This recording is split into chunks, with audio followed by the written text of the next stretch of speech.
Hello, my name is Wendy Restrepo, and today I'm going to present to you the card of the Diamond Supermarket. Description of the main characters. Joaquin Perez Rodriguez is the founder and owner of the Diamond Supermarket. He is a resilient entrepreneur who came from humble beginnings.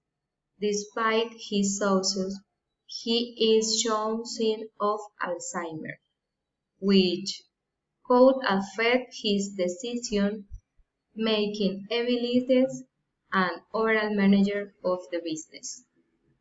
Maria Duque is Joaquin's wife and plays a multifaceted role in the supermarket.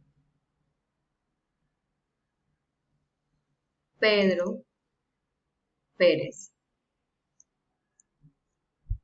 is a Joaquin and Maria's son.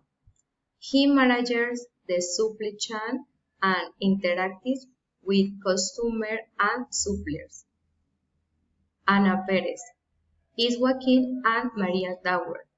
Despite having knowledge in industrial engineering, she works part-time as a cashier in the supermarket.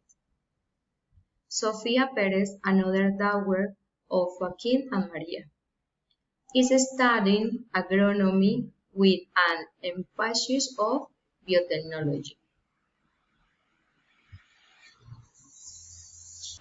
Description of the main problems identified. 1. Competition, operational inefficiencies, financial challenges, law of police and procedures, health concerns, customer communication, supplier relationships, changing customer preference. Thank you.